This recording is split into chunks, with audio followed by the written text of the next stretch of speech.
Hello, I hope you're following us through our Lenten study.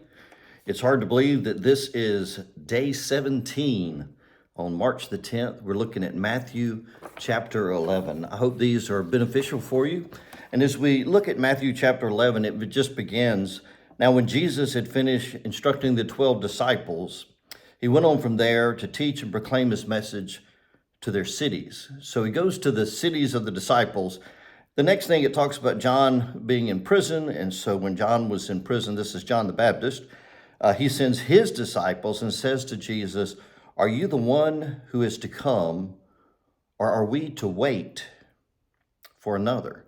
And so Jesus has this conversation that we've heard about before with them, and he tells them to go back and tell them of the things that he's done, what they've seen and what they've heard. And Jesus praises John the Baptist for the things that he did. But at the end of the chapter, he talks about the cities that he has gone to that are unrepentant. And he reproaches those cities and says some pretty bad things about them. And then finishes the chapter with Jesus giving thanks to his Father. He says, "At that time, Jesus said, 'I thank you, Father, Lord of heaven and earth, because you have hidden these things from the wise and the intelligent and have revealed them to infants. Yes, Father, for such was your gracious will. All things have been handed over to me by my Father, and no one knows the Son except the Father, and no one knows the Father except the Son, and anyone to whom the Son chooses to reveal him. Come to me, all who are weary and are carrying heavy burdens, and I will give you rest. Take my yoke upon you and learn from me, for I am gentle and humble in heart, and you will find rest for your souls. For my yoke is easy and my burden is light."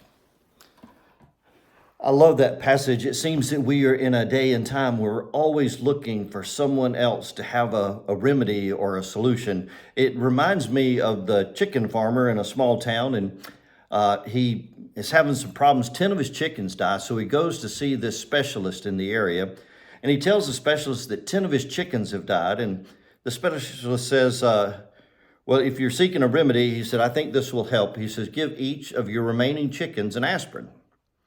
Well, the farmer goes back and he gives the chickens all an aspirin, and 2 days later, he's got 20 dead chickens.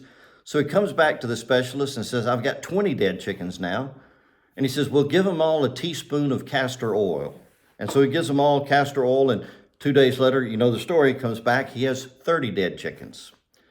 And so as he's talking to him, he says, "Well, I've got this other remedy," and tells him something else to do. And finally, he comes back another day and he said, "Hey, all of my chickens are now dead."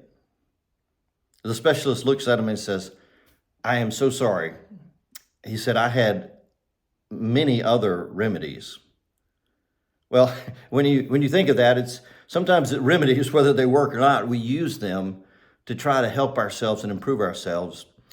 But there's so much that we can do, not on our own, but through God and Jesus.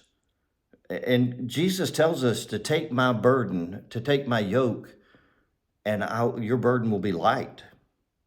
Instead of looking for some remedy or some self-help for our lives, let's look to Jesus and let him lighten the burden in our lives. God bless you, and have a holy Lent.